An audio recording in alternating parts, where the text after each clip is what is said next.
Praise to you, Lord Jesus Christ.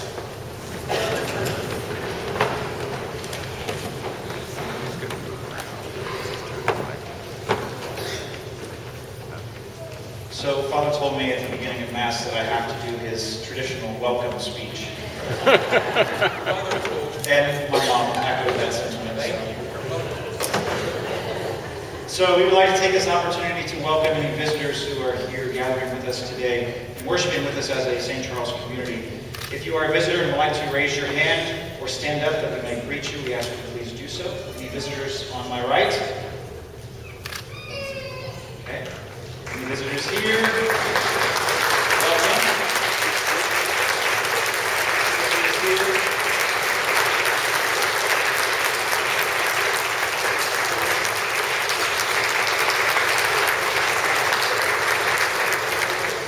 And any visitors on the left?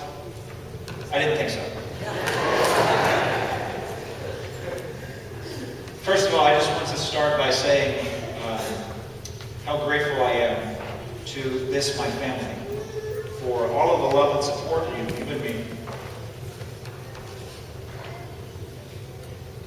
throughout the years. I'll try to keep it together.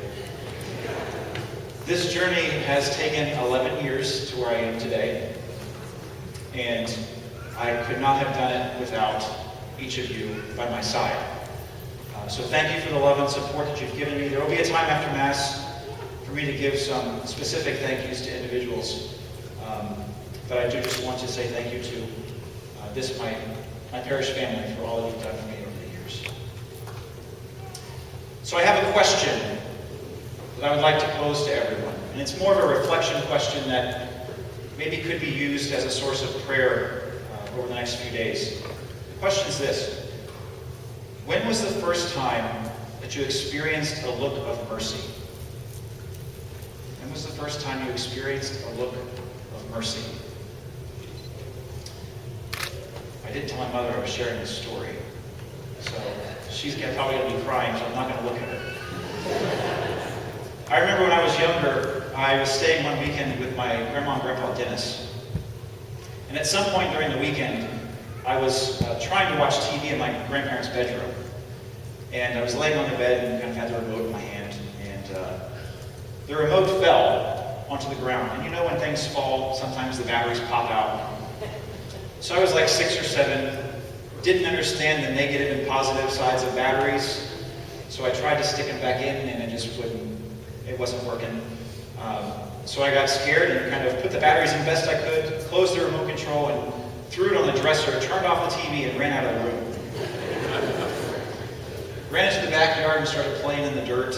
And a couple hours later, I had just finished lunch with Grandma. And I looked out the front window and my grandfather was working in the yard, which was not unusual. My grandfather always worked in the yard. He was fixing a sprinkler head. And I was like, I'm going to go out there and help him with the sprinkler head, not knowing anything about sprinklers. So I went out there to help him. And as I was helping him, he looked at me. I guess he had found the remote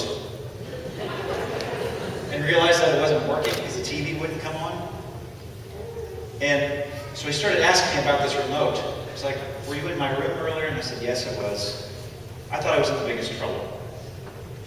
And as I sat there listening to him, my grandfather looked at me and he said, Tommy, you can tell me when you break something or when something isn't going quite right or you can't figure something out. I'm not going to be mad at you. Next time when something goes wrong, tell me and we'll fix it together.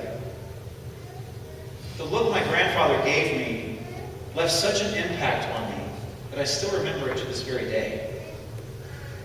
It was the first time that I experienced a look of mercy.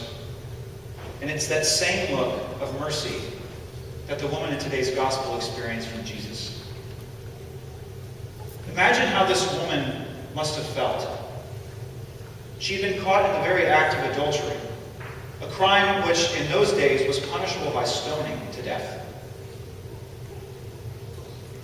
She was dragged into the street and thrown into a crowd of men, powerful men, who controlled every aspect of life in Jewish culture.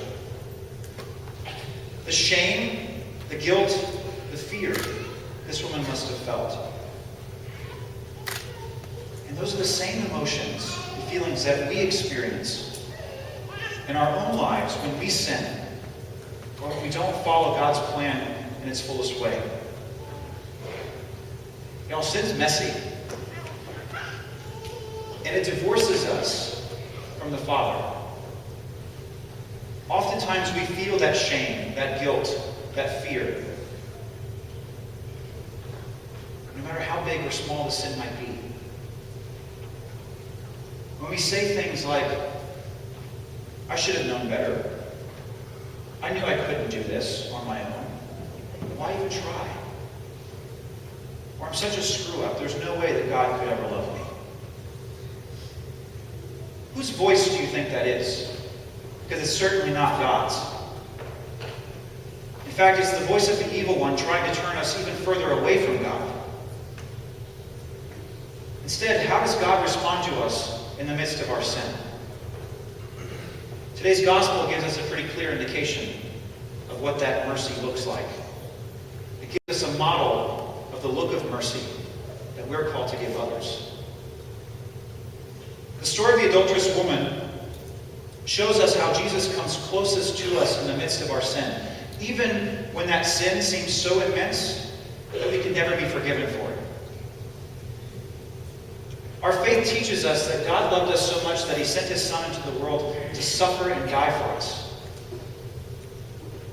That we would no longer be slaves to sin. In his death, we find freedom. Every time that we sin, he desires to give us that freedom more and more. So he draws close to us and gazes upon us with great love. He reaches down his hand and helps to pick us up when we fall. He says to us, I'm not mad at you. I love you. Next time you feel like you can't do this on your own, tell me, and we'll do it together. All we have to do is ask and open our hearts to receive that mercy from him. Over the last few weeks, I've really been thinking about my grandfather. And it's probably because of ordination yesterday. But I've been thinking a lot about that look he gave me all those years ago. That was an example for me of how God looks at me. How God looks at all of us. He doesn't condemn us. The opposite happens. In fact, it leads us to a deeper encounter with him. All we have to do is be open to that encounter. So as we approach the altar this morning, what sins are we holding on to?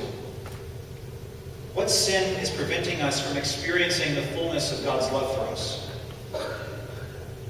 What shame, what guilt, what fear do we have in our hearts? Present those to the Lord today. And allow him to gaze upon us with that look of mercy. May that look of mercy change our lives so that we too can go out and sin no more.